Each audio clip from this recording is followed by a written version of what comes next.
করা হয় এবং বিশেষ করে মা ইলিশকে যে রক্ষা করার জন্য তার যে সময়টা বিশেষ করে এবার আসছে সেটা পূর্ণিমা অমাবস্যার সাথে মিলিয়ে আমাদের বিজ্ঞানীরা যেটা পরামর্শ দিয়েছেন তার মধ্যে যে তারিখটা আমরা শেষ পর্যন্ত একমত হয়েছে সেটা হচ্ছে, আমি সবার পক্ষ থেকে যদি বলতে পারি, সেটা হচ্ছে 13ই অক্টোবর থেকে 3রা নভেম্বর।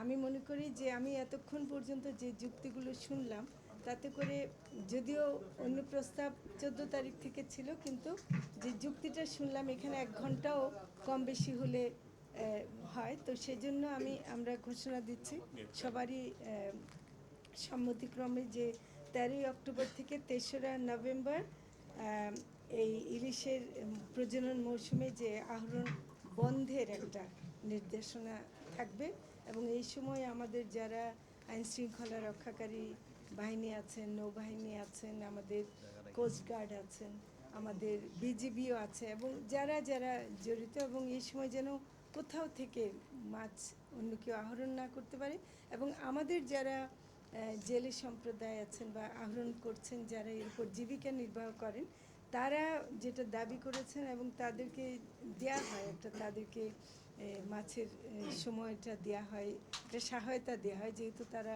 মাছ ধরতে পারবেন না, তাদেরকে একটা সহায়তা দেওয়া হয়। সেটা তারা দাবি করেছেন যে আরেকটু বাড়াতে। আমরা এখন 25 কেজি চাল দেওয়া হয়, কিন্তু সেটাকে আমরা যদি সম্ভব হয় আমরা আলোচনা করে অবশ্যই বাড়াবো। তো সেটা, এবং হ্যাঁ সেটা আমরা তো আলোচনা করব বলছি রেডিমেড, হ্যাঁ বাজেটের সাথে। আর যেটা সবচেয়ে বড় কথা আজকের দিনের জন্য গুরুত্বপূর্ণ, আজকে বিশ্ব নদী দিবস, কিন্তু একই সাথে বিশ্ব নদী দিবসে আমরা জানতে পারছি যে ইলিশ মাছ সাগর থেকে নদীতে আসতে পারছে না।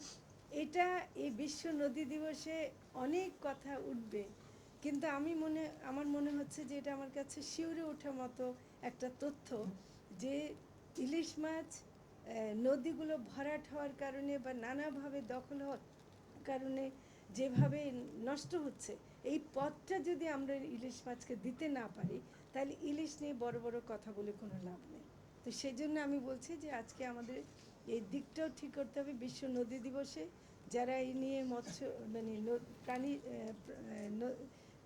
পানি সম্পদ মন্ত্রণালয় এবং যারা এ নিয়ে কাজ, নৌ পরিবহন, আপনাদের সবার প্রতি আমার আহ্বান যে নদী পথগুলোকে একটু ঠিক করে দেন, ইলিশ মাছকে আসতে দেন, ইলিশ মাছকে আসতেও দিতে হবে, উনি বললেন যেতেও দিতে হবে।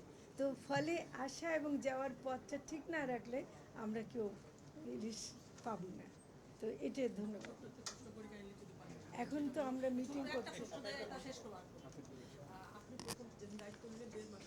ওটা তো অন্য বিষয়, ওইটা অন্য বিষয়।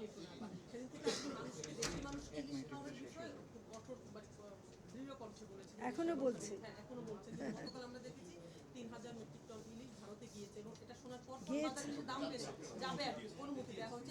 না আমার মনে হয় কিছু, না না কিছু জিনিস পরিষ্কার হওয়া দরকার। একটা হলো যে গতকাল যেটা করেছে সেটা বাণিজ্য মন্ত্রণালয় দিয়েছে, অনুমোদনটা দিয়েছে, যেটা ভারতের যারা মৎস্য ব্যবসায়ী এবং বাংলাদেশের মৎস্য ব্যবসায়ী তারা একটা অনুরোধের প্রেক্ষিতে এটা বাণিজ্য মন্ত্রণালয় দিয়েছে। এর সাথে মৎস্য ও প্রাণী সম্পদ মন্ত্রণালয়ের কোনো সম্পর্ক নেই।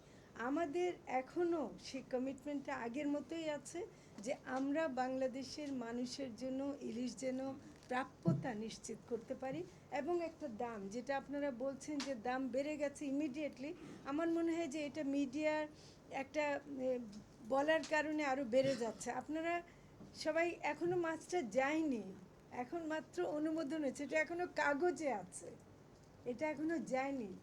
যদি এর প্রভাবে দাম বাড়ে সেটা আমরা মনে করি যে এটা বাড়া উচিত হবে না। এই জন্যে যে আমাদের যে মূল প্রাপ্যতা এবার বোধহয় 5 লাখ টন, 5,30,000 টন হয়েছে, এর মধ্যে 3,000 টন অনুমতি দেওয়া হয়েছে, কিন্তু গত বছরও এই 3,000 টনের বেশি অনুমতি দেওয়ার পরও কিন্তু তারা ততগুলো নিতে পারেনি।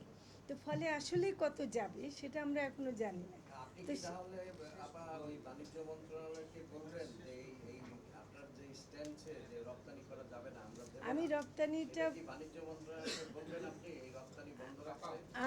আমি রপ্তানি বন্ধ মানে আমি প্রথম বলেছি, আপনারা যদি মনে করতে পারেন আগে দেশের মানুষ খাবে তারপর রপ্তানি হচ্ছে, তো কাজে খেতে এখন বাণিজ্য মন্ত্রণালয়ের কাজ হলো, আর বাণিজ্য মন্ত্রণালয় থেকে বলা হচ্ছে যে এই আপনাদের মন্ত্রণালয়ের সম্মতি নিয়ে আপনাদের সম্মতি নিয়েই তারা না এটা এরকম কোনো ব্যাপার না। আপনার আমার মনে হয় যে বিষয়টা আমরা আর বেশি আলোচনা না করে আমাদের, আমি মনে করি যে আমি এটা এত ভাবে ওপেনলি বলতে চাই না, এবং এটা আমি আলোচনাটা এখানেই শেষ করতে চাই। এটা বলেই শেষ করব, বাণিজ্য মন্ত্রণালয় স্বাধীনভাবে এটা তারা দিয়েছেন এবং তারা একটা অনুরোধের প্রেক্ষিতে দিয়েছেন। দুর্গাপূজা, ভারতে দুর্গাপূজা উপলক্ষে বিশেষ অনুরোধ ছিল, সেই অনুযায়ী তারা করেছেন, সেটা তাদেরকে আমি তো জোর করতে পারি না। হ্যাঁ, ঠিক আছে, আমি আর কিছু কথা বলতে চাই। বাংলাদেশের বাজারে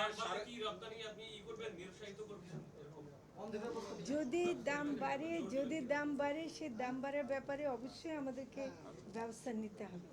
বাংলাদেশের বাজারে 350 গ্রাম ওজনের ইলিশ 700 টাকা কেজি। আর গতকালকে আমি কলকাতায় খবর দিয়েছি, সেখানে 2800 টাকা রুপিতে, 2860 টাকা রুপিতে কেজি বিক্রি হচ্ছে ইলিশ। এই পর্যায়ে বাংলাদেশের মানুষ ভর মৌসুমে ইলিশ খেতে পারছে না। আপনি বলছিলেন আমজনতার পাতে ইলিশ দিতে চাই। আমরা শ্রদ্ধা জানিয়ে বলছি যে বাংলাদেশের ইলিশ আপনারা রপ্তানি করবেন কি না।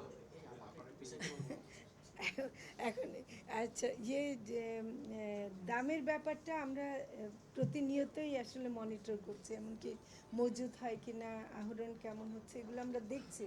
এখন দেখেন, একটা সরকার যখন নাকি এক একটা মন্ত্রণালয় থেকে বিভিন্ন কারণে তারা সেই মন্ত্রণালয়ের সিদ্ধান্ত নিতেই পারে, সেটার জন্য আমাদের কাজে যদি আমরা কোনো অবহেলা করে থাকি বা আমাদের কাজের জন্য যদি দেশের কোনো ক্ষতি হয় বা জনগণ না পায়, সেটার দায়িত্ব নেব আমরা অবশ্যই।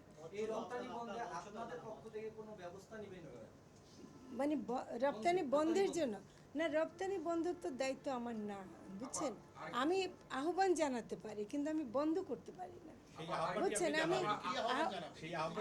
আমি আগে জানিয়ে ফেলেছি যা, কিন্তু এখন ওরা বলছে দুর্গাপূজাকে কেন্দ্র করে তারা বিশেষ যে অনুরোধ পেয়েছে সেই অনুযায়ী যদি তারা করে থাকে, সেটা তো আমি জোর করে কিছু করতে পারবো না। তো ফলে এখানে একটা ব্যাপার হলো, বাংলাদেশে কিন্তু আপনারা আমাকে পশ্চিমবঙ্গের চেয়ে বেশি পুজো হয়, 33,000 অধিক মণ্ডপে বাংলাদেশে পুজো হয়। সেই পরিমাণ পুজো কিন্তু পশ্চিমবঙ্গে হয় না, অথচ বাংলাদেশে কেজি এইটা আপনারা বাণিজ্য মন্ত্রণালয়কে গিয়ে বলেন, দয়া করে আপনারা বাণিজ্য মন্ত্রণালয়ের সাথে কথা বলেন। এটা মৎস্য তো কিন্তু শোনেন, মাছ আমার, কিন্তু মাছ আমাদের অন্যান্য পণ্য যেগুলি রপ্তানি হয় সেগুলো কি সব বাণিজ্য মন্ত্রণালয় উৎপাদন করে? ওগুলো তো বিভিন্ন মন্ত্রণালয়ের অধীনে থাকে, কিন্তু রপ্তানি আমদানির সিদ্ধান্ত বাণিজ্য মন্ত্রণালয় নেওয়ার অধিকার তো তাদের আছে, এবং তারা সেই সেই সেই বিশেষ প্রেক্ষিতেও আর একটা কথা পরিষ্কার করি, পূজার সাথে আমাদের যারা হিন্দু ভাই বোনরা আছেন তাদের সাথেও কথা বলছে, দেখেছি ধর্মীয়ভাবে ইলিশের সাথে পূজার কোনো সম্পর্ক আছে কি না সেটা আমি শুনেছি নাই। কাজে এটা আমরা যেমন ভালো খাবার খাই, সে ভালো খাবার খাওয়ার একটা অংশ হিসেবে তারা নিতে চাচ্ছে, কিন্তু পূজার সাথে এটার কোনো সম্পর্ক নাই।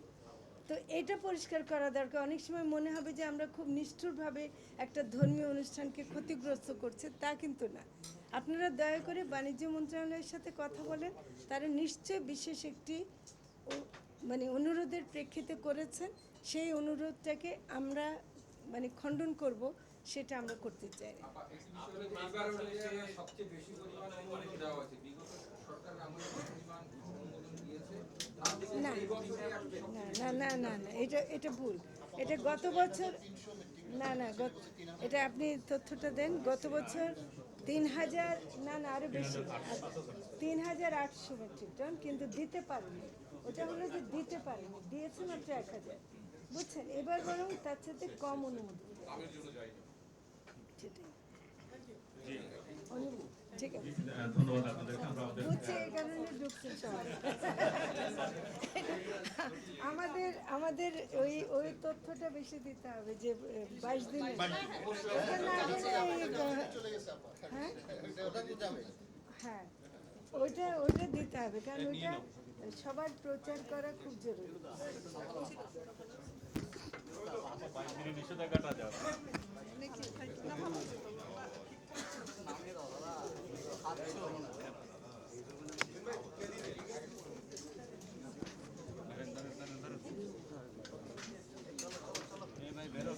বেরোন